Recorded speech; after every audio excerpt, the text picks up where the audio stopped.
Someone challenges Milo on something he clearly understands better than they do. 10 years ago, he would have laid out every fact, every source, every piece of reasoning, until the other person had no choice but to admit he was right. Now he just nods, says, maybe, and changes the subject. He didn't lose the argument. He just stopped seeing the point of winning it. Here's what nobody tells you about intelligent people who stop explaining themselves. It's not that they've grown arrogant, and it's definitely not that they've run out of things to say. There's a very specific psychological shift happening underneath the silence, and once you see what it actually is, that quiet stops looking like withdrawal and starts looking like something far more deliberate. Let's start with what explaining yourself actually costs, because most people never stop to calculate it. Every time you lay out your reasoning to someone who's already decided not to hear it, you're spending real cognitive and emotional energy on an outcome that was never actually available.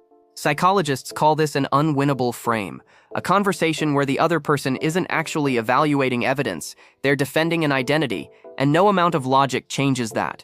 Highly self-aware people eventually get better at spotting the difference between a genuine disagreement and a fight over who gets to be right. Once that pattern becomes visible, continuing to explain yourself in the second kind of conversation starts to feel less like persuasion and more like pouring water into something with no bottom. Here's the part that explains why this shift specifically shows up as quiet, rather than as any other reaction. There's a concept called ego involvement. The degree to which a person's sense of self gets tangled up in being right about something. When ego involvement is high on the other side of a conversation, evidence doesn't just fail to land, it can actually strengthen the original position, a well-documented effect called the backfire effect, where being confronted with contradicting facts sometimes makes someone dig in harder rather than reconsider. Once you've watched that happen enough times, explaining yourself stops looking like a neutral, helpful act. It starts looking like something that occasionally makes things worse. But wait, there's a second, quieter mechanism running underneath this, and it has less to do with the other person and more to do with what's shifted internally. Early in life, a lot of highly intelligent people learn to equate being understood with being valued. Explaining themselves thoroughly becomes a way of seeking validation, proof that their thinking is sound, that they belong in the conversation, that they're not being dismissed.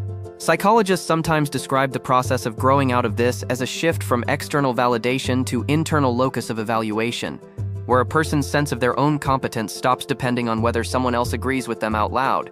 Once that internal shift happens, the compulsion to convince someone else quietly loses its fuel, not because the person stopped caring about truth, but because they no longer need someone else's agreement to know what they know.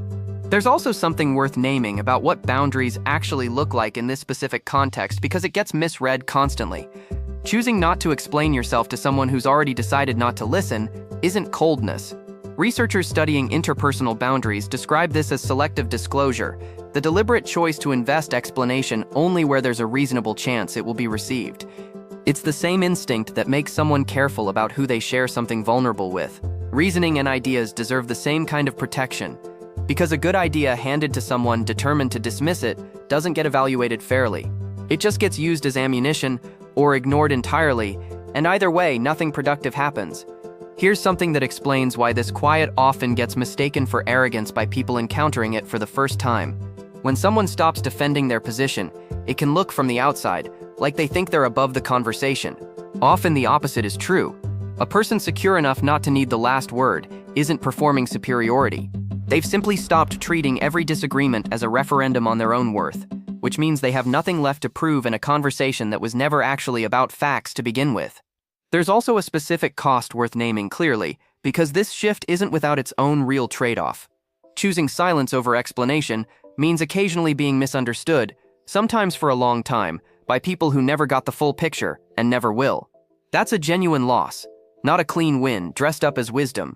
Psychologists studying this kind of restraint note that it requires tolerating a specific discomfort, being seen as less than you know yourself to be, in exchange for not spending energy in places it was never going to be received anyway.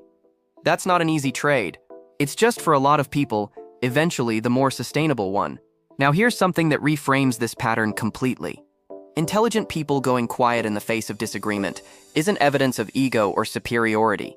It's usually evidence of a very specific kind of maturity, learning to distinguish between conversations worth the emotional cost and conversations that were never actually open to begin with. That distinction takes years to develop, and a lot of trial and error, watching effort get spent again and again on people who were never going to change their mind, regardless of how well the case was made.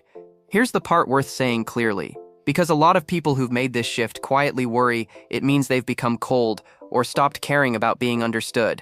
It usually means the opposite. It means they've started protecting their energy for the people in conversations actually capable of receiving it, instead of spending it everywhere out of habit or old anxiety about being disbelieved. The goal was never to stop explaining yourself to everyone. It's learning which rooms are actually listening and saving the real explanation for those. If you've ever stopped arguing a point you knew you were right about, hit subscribe. And if you want to understand the hidden reason you can't seem to focus anymore, that video's going to explain more than you expect. Click it.